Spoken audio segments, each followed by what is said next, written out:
In 1935, my father led an expedition up the Amazon into the jungles of Brazil. 60 years later, I decided to follow him.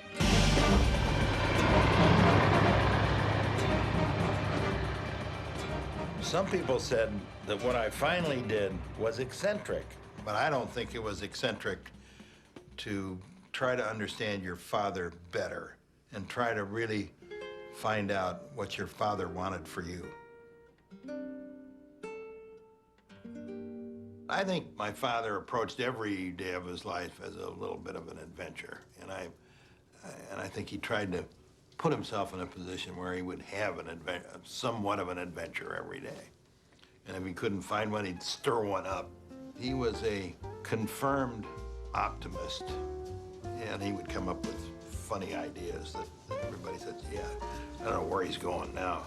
But they had enough faith in him that they would carry out what he wanted to do, whether it was a Frank Lloyd Wright building or an art exhibit or a trip to Brazil. He could persuade people to get with him on those things.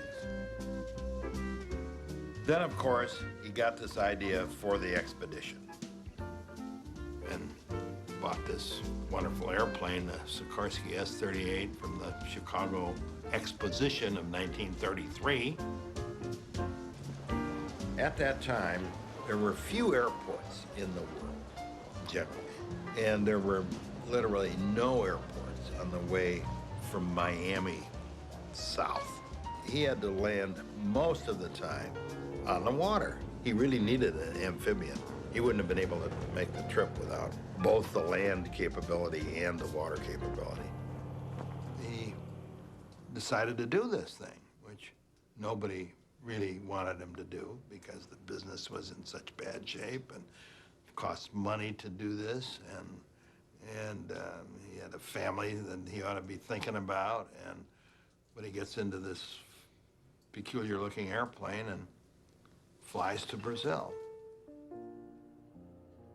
My father had to take over the family business, Johnson Wax, when he was 28.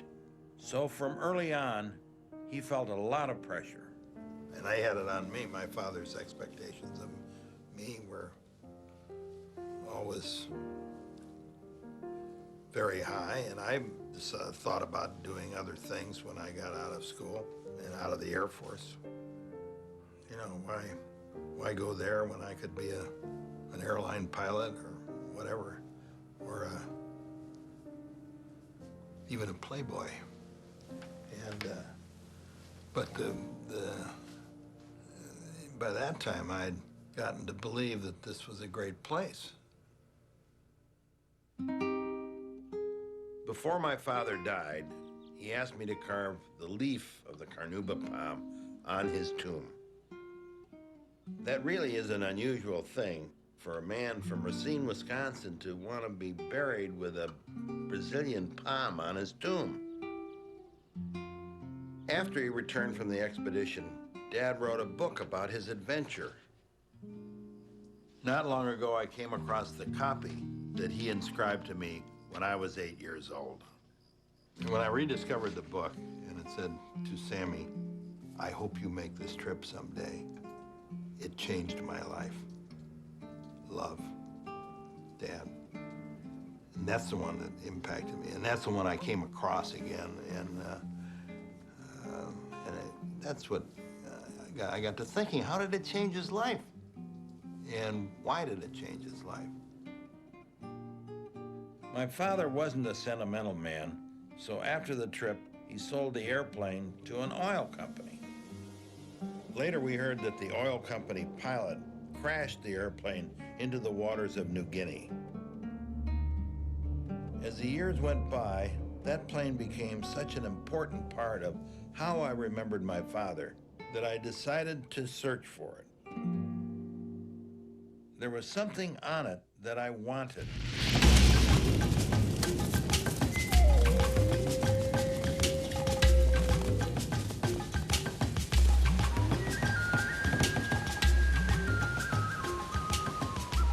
Nama saya Yohanes P. Urumpabe. My name is Johannes Piet Kumfabe. I'm 70 years old. I remember very well when this plane crashed, because that's the only thing what I remember from my childhood. The pilot was taxiing out towards Lemon Island, and from the west a very big storm arose. He turned his airplane, the wind got stronger, more lightning, more thunder, and the moment where he wants to take off, there's a very strong wind, and the plane just flipped over. He flipped over on his wings. We were shocked. My friends and me, we were shocked. We went out to the place where the plane crashed, and it just disappeared into the blue. What could we do? The sea has taken it. We could do nothing. So after that we went home. It's like this, what the sea takes, it takes forever. Doesn't give it back.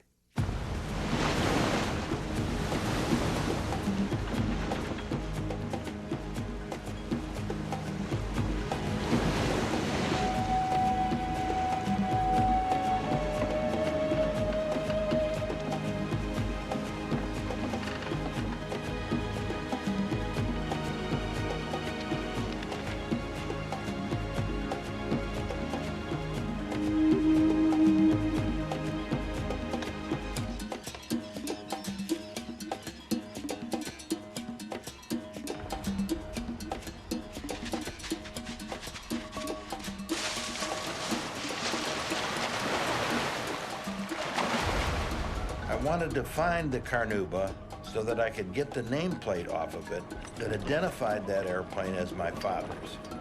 I told people that it would be an adventure, especially for my sons Kurt and Fisk. But that wasn't all. Do you recall back when you were growing up, there was that special drawer of your father's? And in it was a certain possession of his, maybe a pocket knife or a watch or something that he had found. And somehow it symbolized to you who he was. That's really why I wanted to find that data plate on that airplane, so that I could get it, hold it in my hand, take it home, and put it in my own special drawer.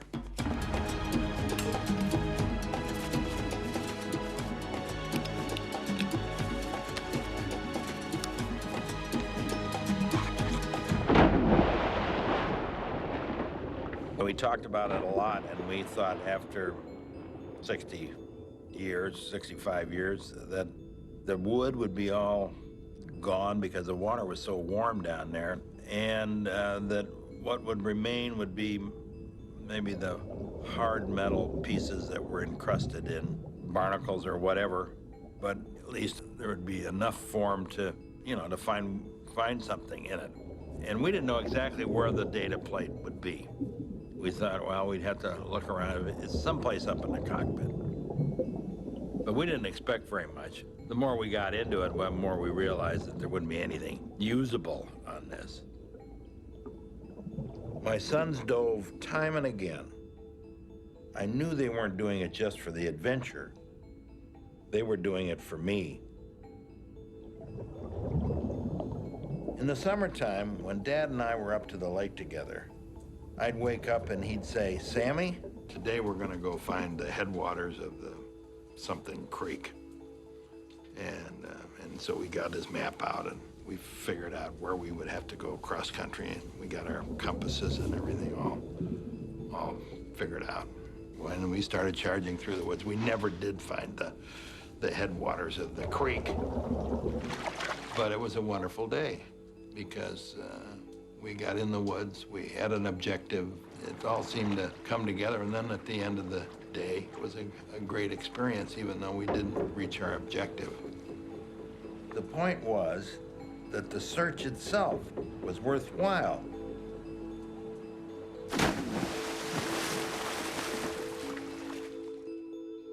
We never found my father's plane. The old man was right. What the sea takes, it takes forever. I was disappointed, but I began to get this idea that some people thought was crazy. But something was telling me to do it. I decided to recreate my father's airplane and retrace his journey. Well, Gene said that one of the reasons that I took this trip to Brazil in this airplane was to spend more time with my father after all these years. I think that there's something to that, although I didn't realize it at the time that I was thinking about the trip. It took 3 years to turn a memory into an airplane. Only about 100 of the S-38s were made, and none of them have survived. We had to search around in the archives of the FAA and the Sikorsky Aircraft Company, and we were able to get pretty good plans.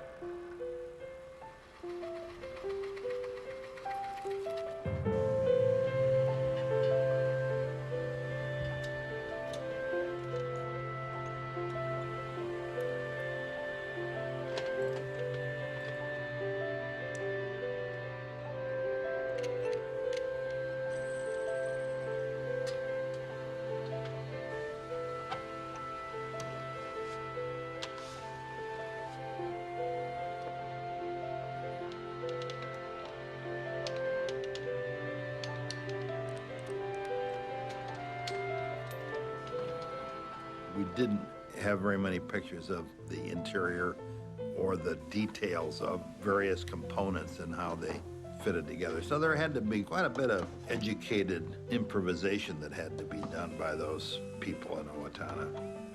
They were very talented guys.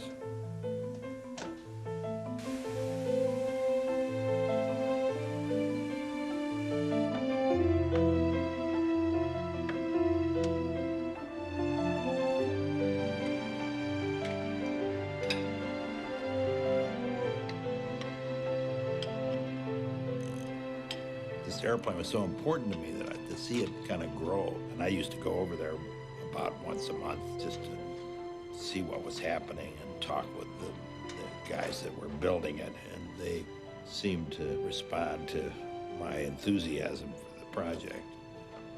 It was a very special thing.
And then all of a sudden, after 3.5 years, this wonderful piece of machinery, all complete, emerged from the hangar.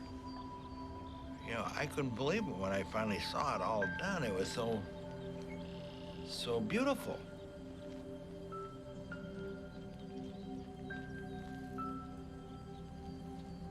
People normally don't love machines, but this airplane is a work of art.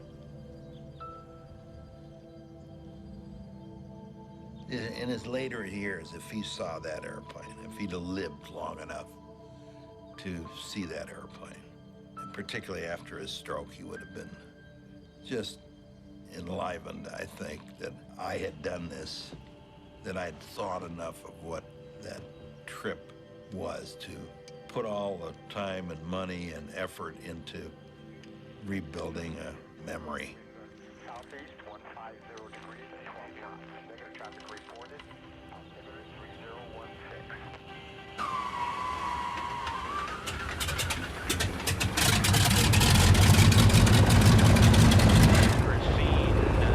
Traffic.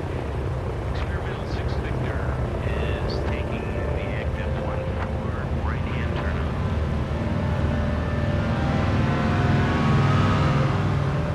Okay, you ready to go, folks? Here we go, Roger.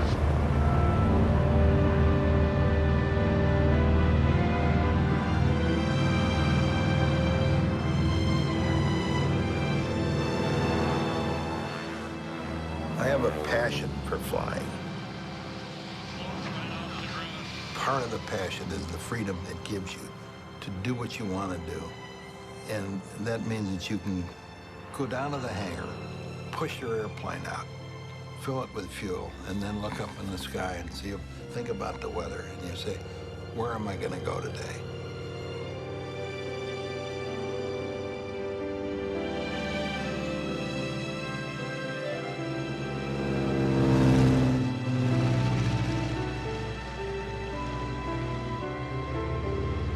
Once I got it in the air, I realized that this is a docile, wonderfully flying airplane.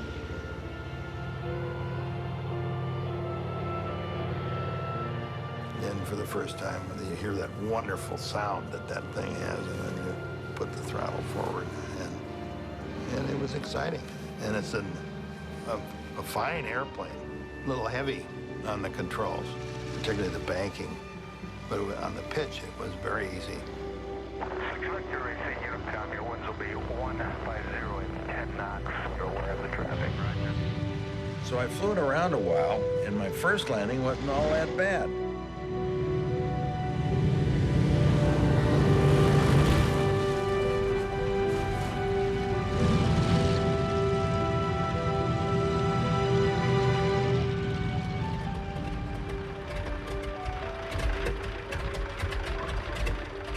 After years of planning and construction, I had finally flown my father's airplane.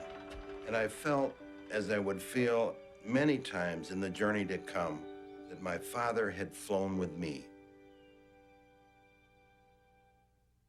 I suppose each of our lives is a series of takeoffs and landings, reunions and goodbyes. The earliest memory I have of my mother and father was not really understanding why they would not be together for the long term when they got the divorce. But years later, my father told me the reason that they got the divorce, which was that my mother was an alcoholic and he didn't know what to do. In the very early days, I couldn't understand why somehow she couldn't be all the time the way she was when she was sober, which was wonderful. But most of the time she wasn't, and that was the biggest disappointment.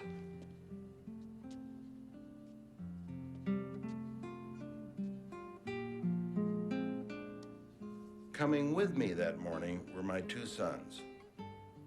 Coming along in my heart, the love of my wife, Jean, and the unselfish affection of my daughters, Helen and Winnie.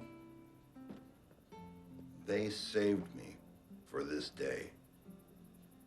Eventually, I developed my mother's disease after many years, and I really had a hard time admitting it to myself because when I was a child, I said, the one thing I never want to be is like my mother in terms of this problem. And I did develop that. And after denying it several times in confrontation with the members of my family, they finally got me to admit that I had the problem and got me into the hospital where I needed to be in order to get well again.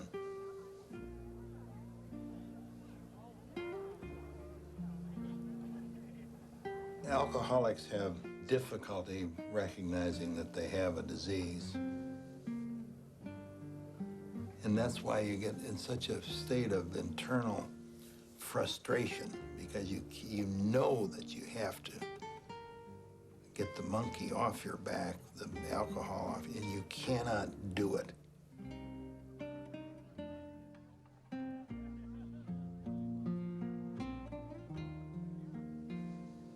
And that's why a lot of alcoholics suffer from severe depression, because they cannot figure out what to do.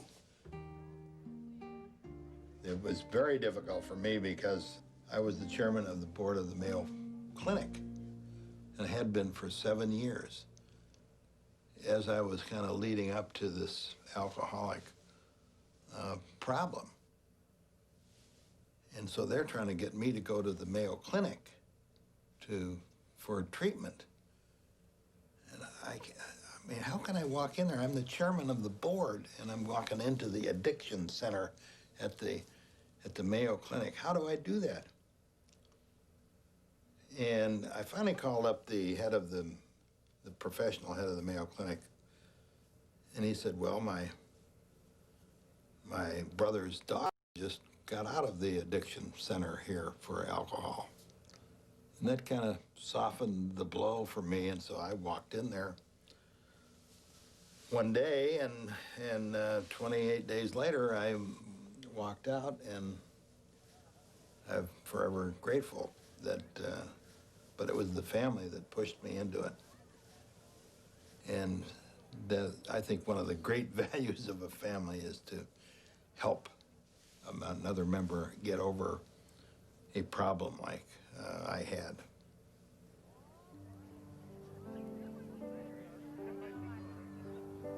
When I signed into that hospital, I thought I'd never have fun again.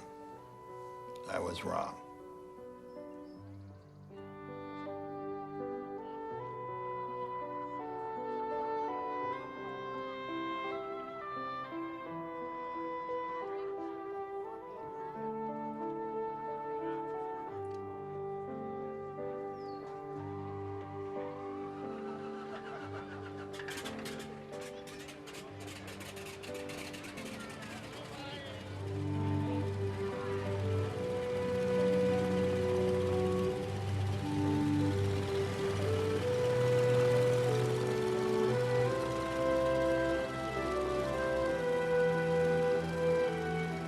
In the cockpit, checklist complete, ready to go.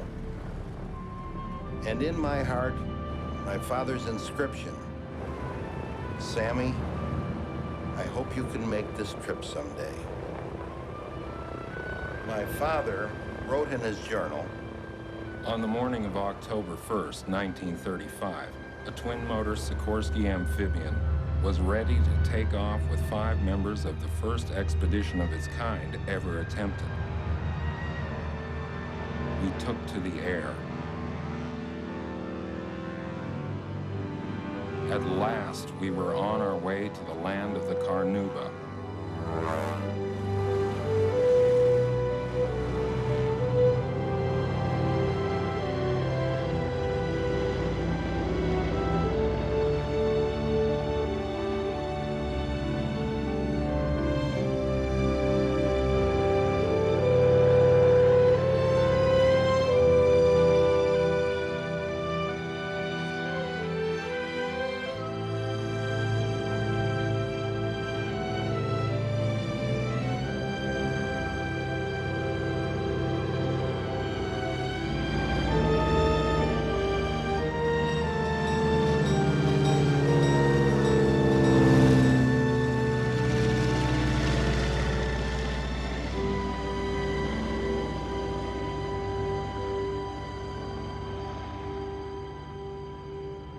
An early environmentalist, my father was interested in the palm because the carnauba wax that comes off the leaves are protected by the thick coating of wax that goes on there during the droughts.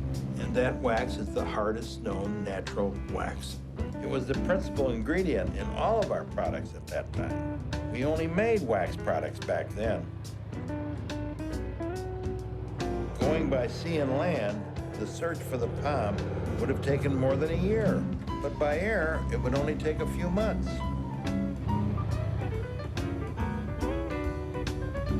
Well, the pursuit of that plant is really the rationale for his trip to Brazil. It wasn't something of just taking an adventure in an airplane. He had an objective, and that was to make certain that we had an adequate supply of this unique ingredient. So his purpose for going to Brazil was a good one. It was really the substance of the survival of the company.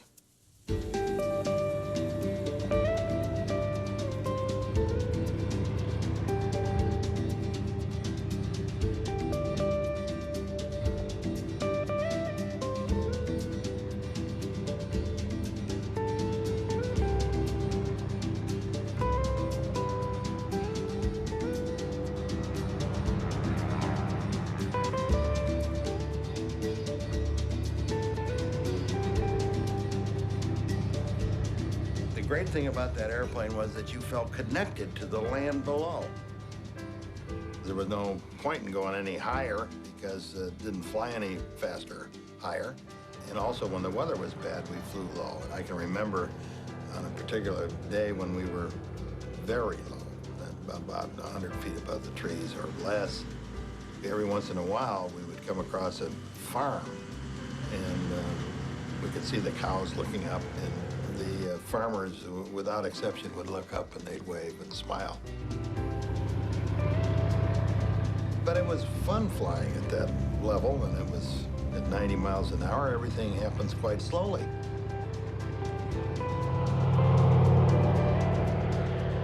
My father's trip was daring enough to be reported by Time magazine. 15,000 miles over seas, deserts, jungles. Flying over the Amazon was a dangerous thing in those days.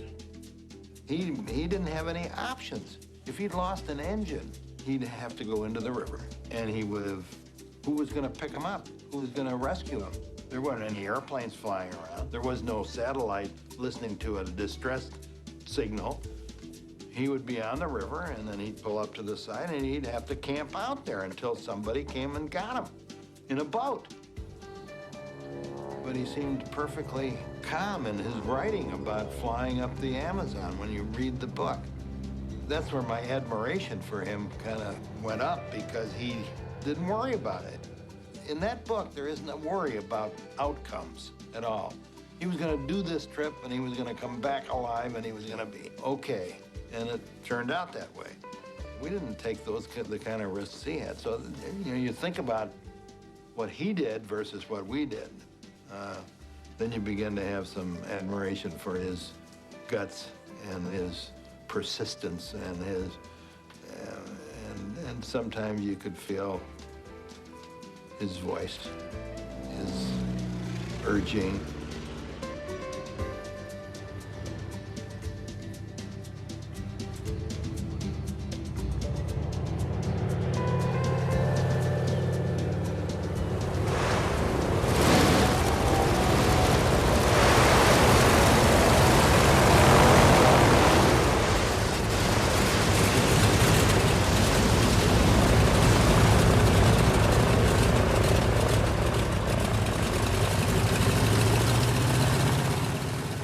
I'll never forget the letter that my father's secretary gave to me after his death.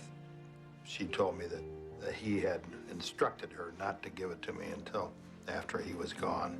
That was a wonderful letter because he'd obviously thought about it a lot and had put it aside.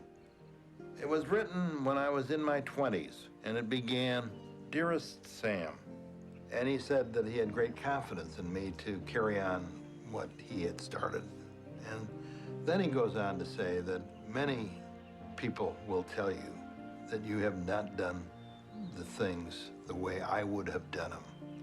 And he said, pay no heed to that, because what you have to do is what you think is right for the company and its people at that point in time. He told me that he believed in me, that I would be a fine man. And most important of all, he told me that I had been a good son. And that, I think, is probably the most important thing he ever said to me. He signed it with great fatherly love. And I know he loved me, but I also know he loved to travel the world and enjoy himself. When he went around the world after his second wife died, and he was kind of on the rebound, and he said, I said, well, what are we gonna do? What are Karen and I gonna do while you go around the world? He said, well, I'm gonna let you visit with Aunt Henrietta. I'm just gonna drop you off at your Aunt Hen's for a while. It turned out to be a year. And he didn't apologize for that. He just said, this is what I'm gonna do, and he did it. And so when he came back, it was, he resumed his role as a more hands-on father, and I don't think I was any worse for wear.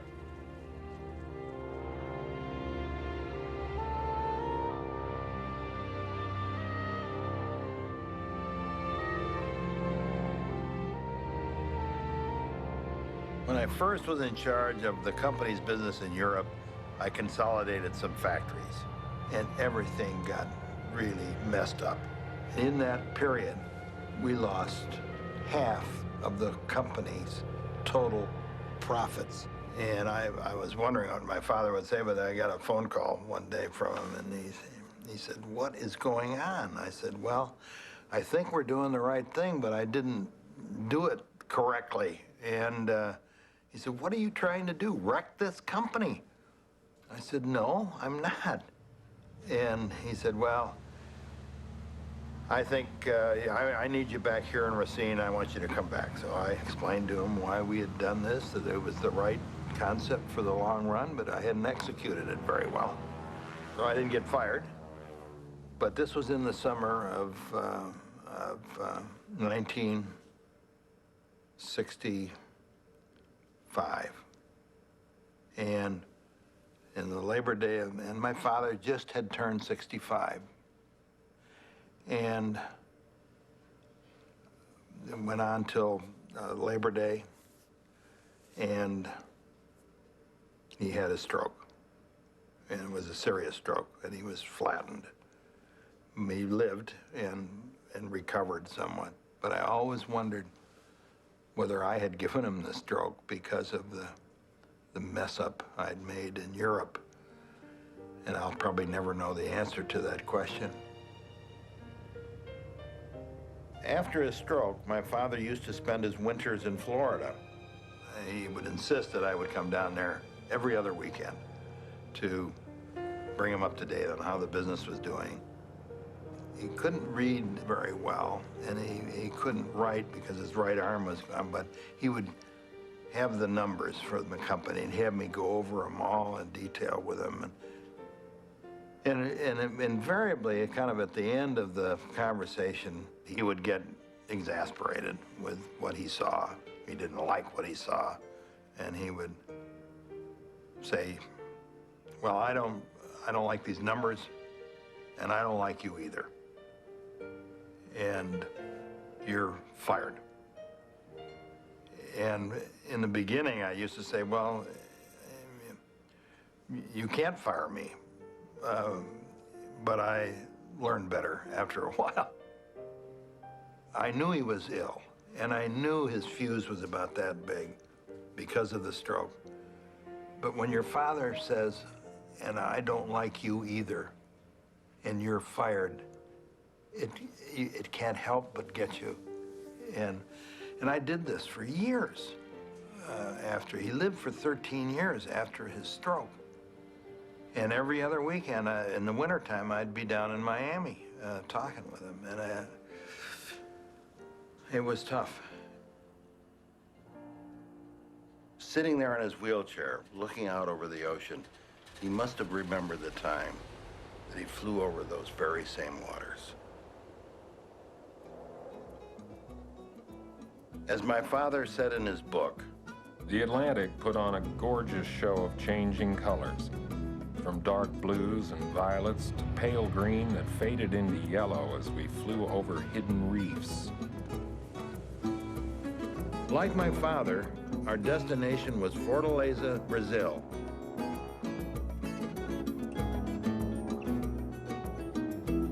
Flying over the Caribbean day after day, a calm settled over the cockpit. I'm certain the same thing happened to my dad.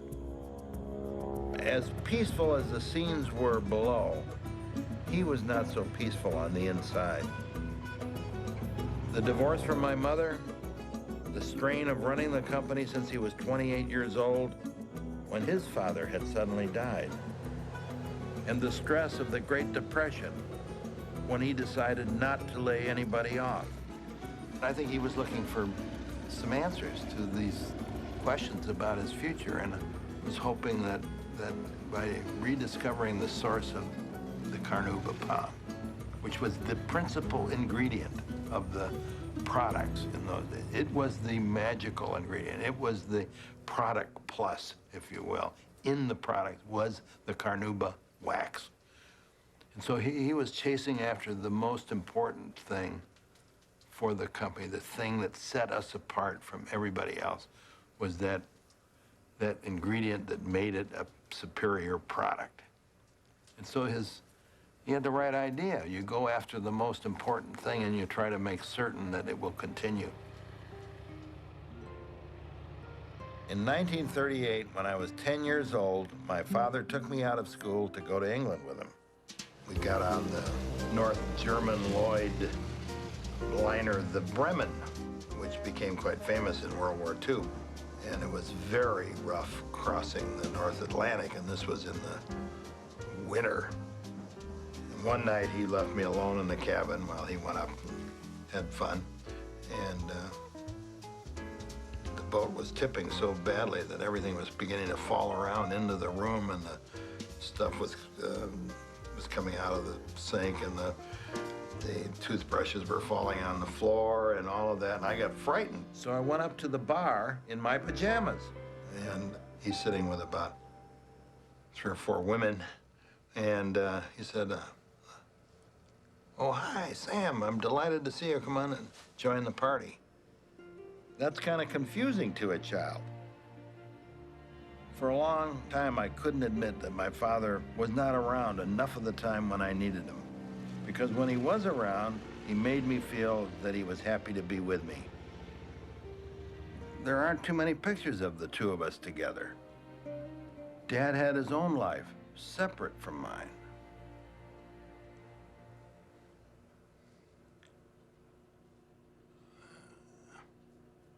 I guess my biggest doubt about my father was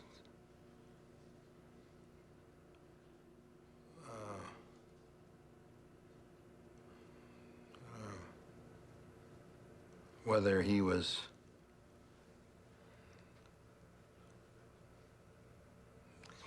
loved me as much as the company, as he loved the company, because the company was obviously a consuming passion of his.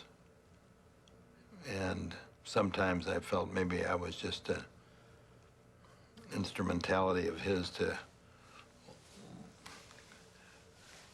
carry on what he had created versus genuine affection. And, but I think later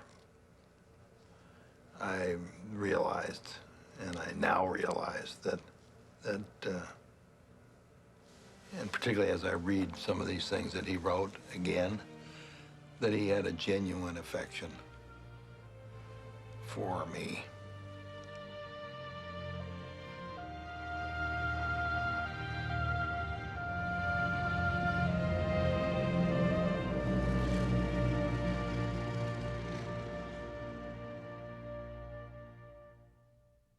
long as I live, I'll remember the mighty Amazon.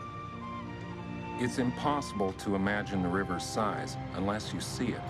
At its mouth, the river's power is so immense, it can hold back the ocean's tide. I think I felt him most when we were flying up the Amazon. Everybody was kind of mesmerized by this huge river and the jungle just going off continuously into the horizon, where you couldn't see anything except the river and the jungle and the horizon. You felt like you were in a different world. We were alone, and there isn't a boat, there isn't a farm, there isn't a plane in the sky. There is nothing there but yourselves in a wonderful old airplane making a big noise. And you're thinking about, why am I here? And then you begin to think about my father and his having done that. And that was the high point, I think, was when we were absolutely alone.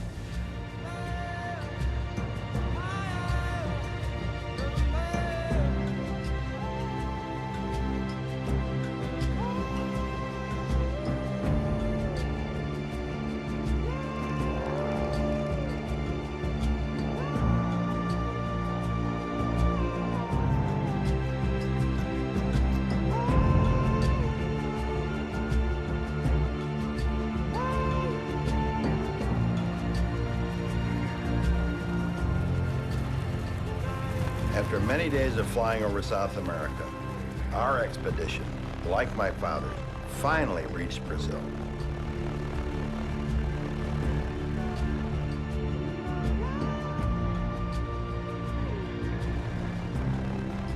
They had sent a message ahead that they were okay and that they were going to stay overnight there. And so when he landed in Pará, they arrested him as smugglers, and particularly they thought this word okay meant that they had the contraband on board. They'd picked it up and were bringing it in. The military authorities detained them in the town while the matter was being investigated. For 3 weeks he was delayed while they got it all straightened out. I watched the fruit of a mango tree outside my hotel window. When we arrived in Pará, the fruit was green. When we left, it was ripe and golden and dropping to the ground.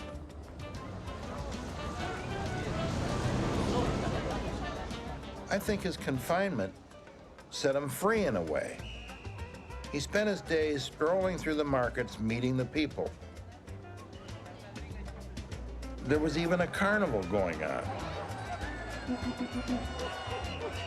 After all the strains of home, my father found himself with happy people, bright lights, and dancing. He loved to dance. Oh, yeah, we was there a long time. We had, well, we met some girls.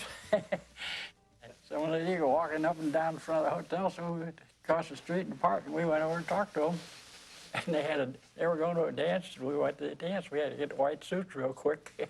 My father, obviously being, at that time, a single person, was meeting various people, and I think he probably met some women along the way, because there's one that appears in his book.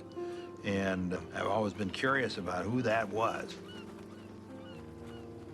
and whether there was a romance, which I think he said in the book, one of the many attractions of Pará.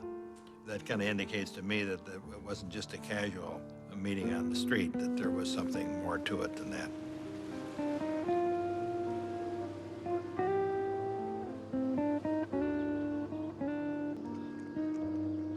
He never wrote of the woman in the sketch. I think whoever she was, this woman, and eventually the Brazilian people themselves, began to open up my father's heart again.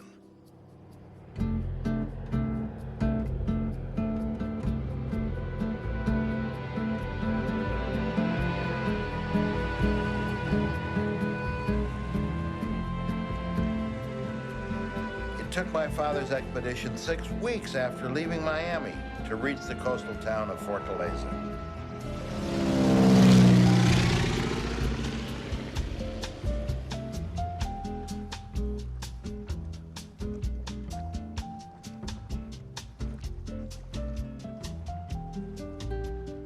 Much had changed since the days of my father, but the jangadas still lined the beach. When my father saw that the children didn't have any milk, he decided to ship down a herd of brown Swiss cows from Wisconsin. I met a man whose cows were descendants of that herd.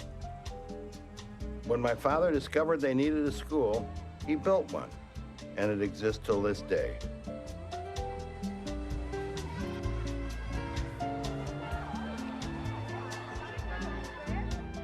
The Brazilians were quite interested in what my father was up to. Once settled in Fortaleza, he set up a research laboratory.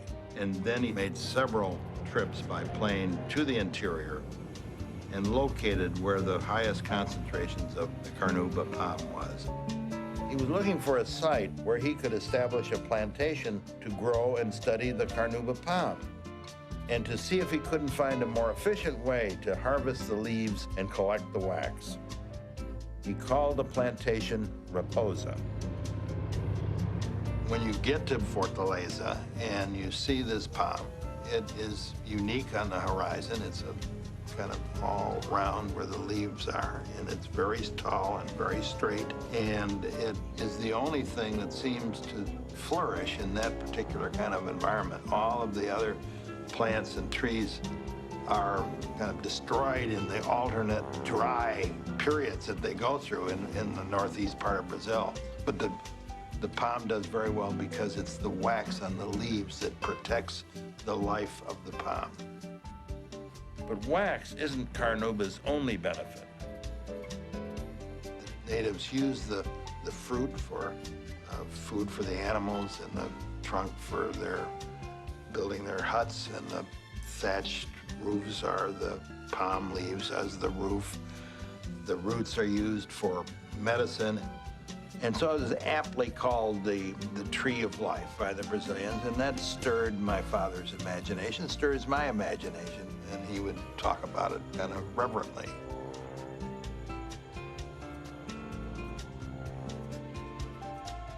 I discovered many years later that after establishing Raposa, he planted very ceremoniously 2 Carnaúba palms, 10 inches tall there. Eventually, Raposa outlived its usefulness, and my father gave it to a Brazilian university. Although it wasn't on our original itinerary, I decided to see what had become of Raposa. In the article that Time magazine wrote about my father, below his picture, the caption read, "He seeks the tree of life." As the years went by, this trip became more of a turning point in the family and the company. He came back invigorated. He remarried. He had Frank Lloyd Wright design our home and company offices. He returned with a visionary view of the world and took the company in new directions. I think my father saw something of himself in that palm because it represented strength. It represented sustainability. It represented a benefit to the community. And I think my father could identify with that. And that's probably the reason that he put it on the tomb, or wanted me to put it on the tomb, was because of those qualities.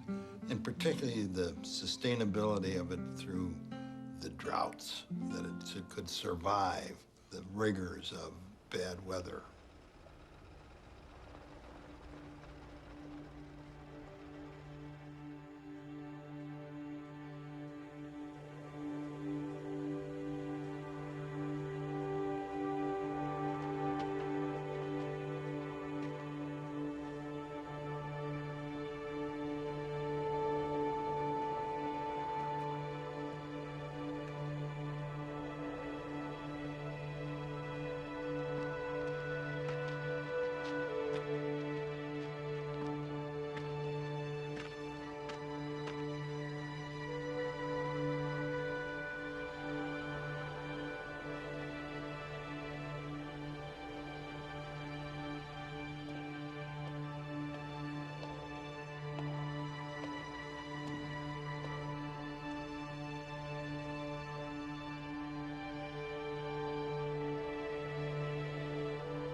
As we walked around Raposa, there was really very little left of it.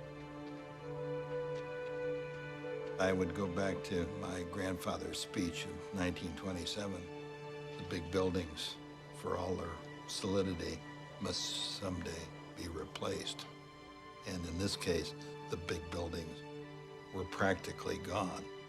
But what was still there was the spirit of Carnaúba, because those trees, those palms, were still standing strong and tall and beautiful. There were the palms my father had planted. It was as if my father was standing right there before me, waiting for me, saying to me, "You came, Sammy."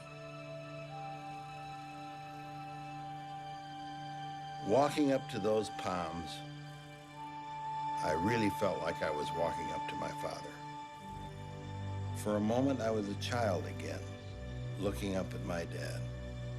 And he was just as I remembered him. I thought, there he is.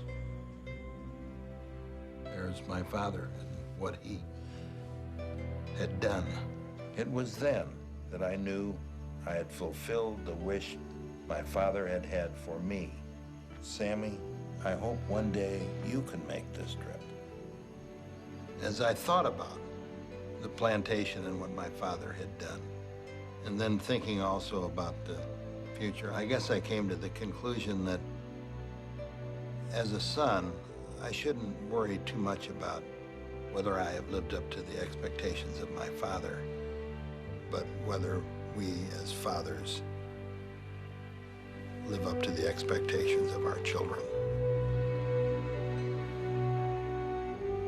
I think it was a wonderful way to recollect my father, to kind of reestablish him as a principal person in my life. That is what it did. It brought him to life again for me. That's what it did. And that was worth it, to bring him back into my mind and to see his face and to see my father in that airplane and to see my father in that palm tree and then understand again what he was all about and why he was so important to me and the family.